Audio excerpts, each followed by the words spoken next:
We are told that inflation is a modern disease, a byproduct of Wall Street greed, central bank policies, and politicians printing money out of thin air. But the blueprint for hyperinflation wasn't written in Washington or London. It was engineered over 2,000 years ago, in the heart of the Roman Empire.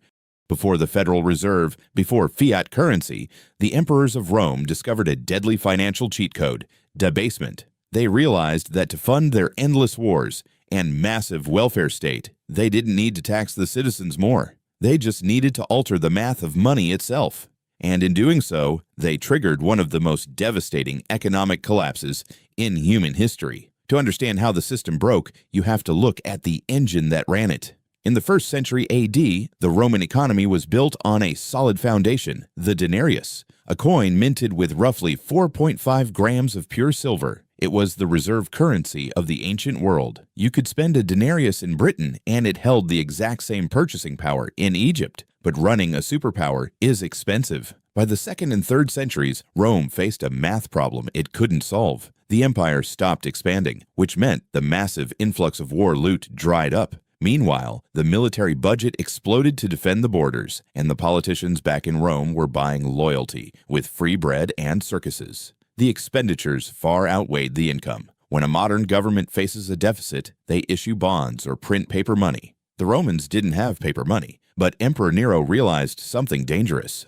If you melt down the pure silver coins, mix them with cheaper base metals like copper, and restamp them with the emperor's face, you can suddenly create more money. From the exact same amount of silver, it was the birth of hidden taxation.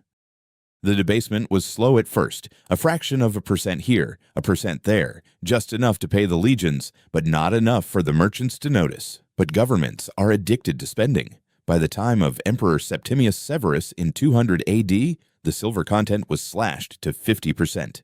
50 years later, it dropped to a shocking 5%. The Roman public wasn't stupid. They saw the coins getting darker and lighter in weight. When people realize their money is losing value, what do?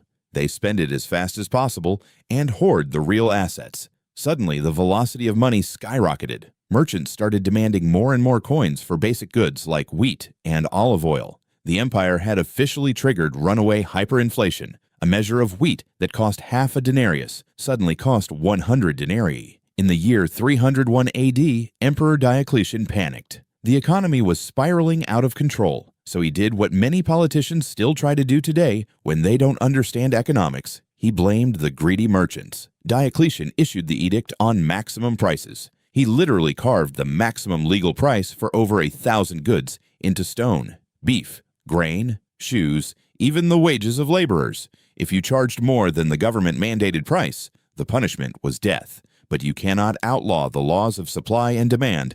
The result was instantaneous and disastrous. Merchants realized that selling their goods at the government's low prices meant taking a massive loss, so they just stopped selling. The markets emptied out overnight. Food vanished from the shelves. Entire businesses collapsed, and massive, illegal black markets formed in the shadows. By trying to fix the prices without fixing the currency, the emperor paralyzed the entire Roman economy. The Roman Empire didn't fall in a day. And it wasn't just destroyed by barbarian invasions. It was hollowed out from the inside by a government that believed it could manipulate the math of money without consequences. The denarius, once the proudest currency on earth, became entirely worthless. The middle class was wiped out, leaving only a massive wealth gap between the ultra-rich political elite and the desperate poor. Today, we don't melt down silver to debase our currency. We just add zeros on a computer screen.